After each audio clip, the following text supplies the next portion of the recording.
सुबह सुबह big news everyone, Steve Rogers का Avengers Doomsday teaser part 1 leak हो गया है। आई गेस काफी लोगों ने इसे देख भी लिया होगा अब तक, एंड नहीं देखा तो हम किस लिए हैं। ओके, सो डूम्सडे के जो 4 टीजर्स आने वाले थे, जिनमें से एक यानी फर्स्ट टीजर वो लीक हो चुका है। और मैंने तुमसे पहले ही कहा था भाई, ये टीजर वीजर ऐसी चीजें हैं जो आज के टाइम पर सोचो कि कितना भी छिपा ले जाओ तो छिपती नहीं है। तो एनीवेज, फर्स्ट टीजर पूरी तरह से डेडिकेटेड रहा स्टीव रॉजर्स को, पूरा फोकस रहा ओजी कैप्टन पर, एंड ये टीजर डायरेक्ट कंटिन्यू करता है एवेंजर्स एंड गेम की एंडिंग से। तो इस टीजर में क्या क्या था इस पर बात कर लेते हैं। सो सबसे पहले इस टीजर में पहला शॉट हमें दिखाया जाता है एक बाइक का, स्टीव रॉजर्स जो अपनी बाइक पार्क कर रहा है सिंगल स्टैंड पे, क्योंकि उसमें डबल स्टैंड शायद था नहीं। फिर वो बाइक पर अपना हेलमेट टांगता है और अंदर जाता है अपने इसी एंड गेम वाले घर पर जहां वो पेगी के साथ पास्ट में रहता था।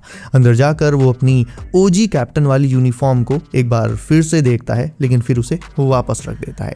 नाउ आगे बढ़ने से पहले इस सीन के बारे में थोड़ा सा तुम्हें बता दूं, बिकॉज ये बहुत इंपॉर्टेंट था एंड मोस्टली लोगों ने इसे मिस कर दिया कि इस सीन का एग्जैक्ट मैसेज क्या था। स्टीव का अपने कैप्टन वाले सूट को देखना और देखकर वापस रख देना सीधे सीधे ये इंडिकेट करता है कि स्टीव अब फाइनली अपनी कैप्टन अमेरिका की आइडेंटिटी को छोड़ चुका है और अब बन गया है नोमैड।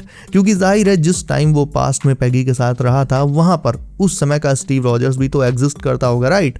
ऐसे में अपना फ्यूचर स्टीव, अपनी आइडेंटिटी उस पास्ट में रिवील कर ही नहीं सकता था, क्योंकि अगर उसने ऐसा किया तो वहां पर केओस मच जाएगा। लोग सोचेंगे कि अरे दो कैप्टन अमेरिका, और फिर इनमें से असली कौन है। तो पेगी के साथ फिर वो शांति से रह नहीं पाएगा, जिसके लिए वो पास्ट में रुका ही था इन द फर्स्ट प्लेस। इसीलिए वो पेगी के साथ सुकून से रह सके, इसके लिए वो अपने कैप्टन अमेरिका सूट को पैक करके रख देगा एंड बन जाएगा नोमैड। नोमैड की इस नई आइडेंटिटी से उसे 2 फायदे होंगे। एक तो वो as it is superhero भी बना रहेगा, लोगों की मदद करना चाहे तो वो भी कर सकता है as a hero, and second लोग उसे पहचान भी नहीं पाएंगे। तो ये सीन काफी इंपॉर्टेंट था इस टीजर का। आगे बढ़ते हैं। सो आगे टीजर में हमें दिखाया जाता है कि स्टीव अपनी गोद में एक बेबी को लिए हुए है और स्माइल कर रहा है उसकी तरफ देखकर।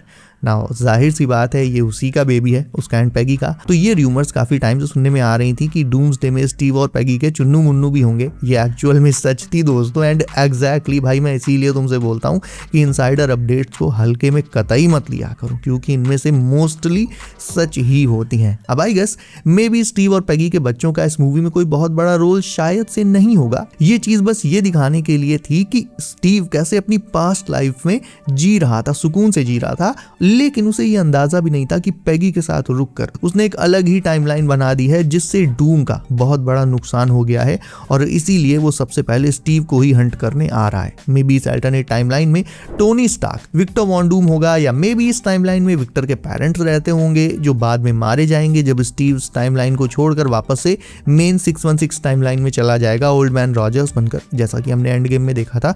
कुल मिलाकर डूम का स्टीव के टाइम ट्रैवल से कोई बहुत बड़ा नुकसान हुआ है। वो नुकसान एग्जैक्टली क्या था ये या तो हमें थर्ड टीजर में पता चलेगा जो कि डूम पर फोकस करने वाला है, या फिर सीधे सीधे मूवी में पता चलेगा। बट अल्टीमेटली इसका स्टीव से बहुत बड़ा लेना देना है, क्योंकि डूम सबसे पहले स्टीव रॉजर्स को ही टारगेट कर रहा है। पहले एंड गेम जब मैंने देखी थी तो मुझे इस बात का जरा भी अंदाजा नहीं लगा था, बट लोकी सीरीज देखने के बाद मुझे ऑलमोस्ट कंफर्म हो गया था कि कैप्टन ने एंड गेम में कुछ तो बहुत बड़ी गड़बड़ करी है और उसकी कहानी अभी बाकी भी है।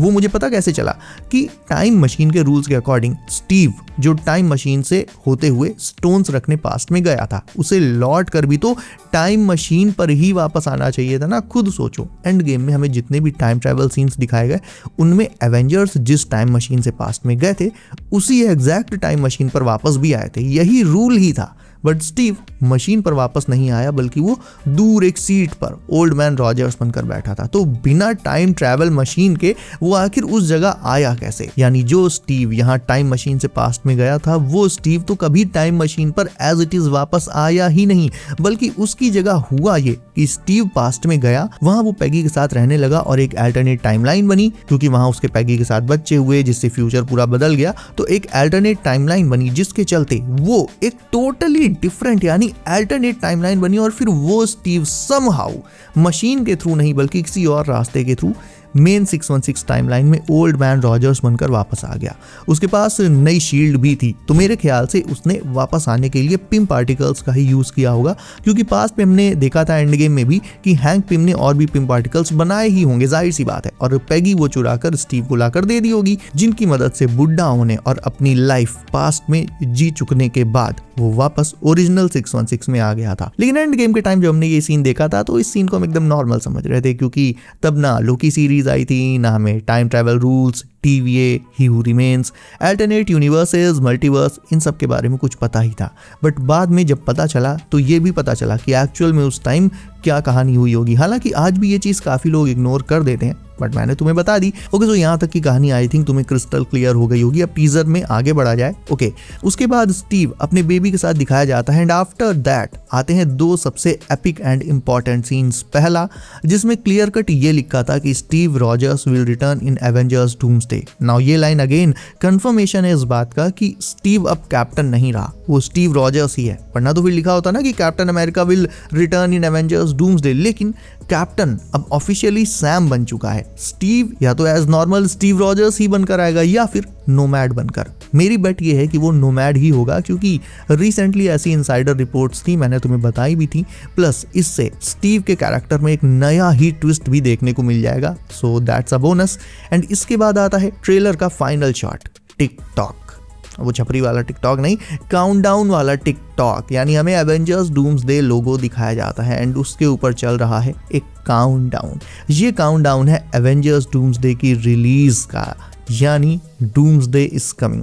तो काउंटडाउन हैज ऑफिशियली बिगन, ऐसा हम 19 को बोलेंगे जब अवतार फायर एंड ऐश के साथ ये टीजर सच में आ जाएगा। अब भाई ये टीजर आया कहां से, नो आइडिया, बट एक चीज इससे साफ हो जाती है कि डूम्सडे की हाइप बहुत ही नेक्स्ट लेवल बनने वाली है, बिल्कुल एंड गेम लेवल की, क्योंकि ये उसी का डायरेक्ट सीक्वल होने जा रही है। और सबसे अच्छी बात तो कैजुअल फैंस के लिए है कि तुमने अगर एंड गेम के बाद कोई बहुत ज्यादा मार्वल मूवीज और शोज मान लो सब के सब नहीं देखे तो भी तुम्हारे लिए भाई दिक्कत वाली कोई बात नहीं है। डूम्सडे तुम्हें फुल ऑन समझ आने वाली है। बस लोकी के दोनों सीजन्स देख रखे हो, Deadpool and Wolverine, no way home और मल्टीवर्स ऑफ मैडनेस, बस इतना ही।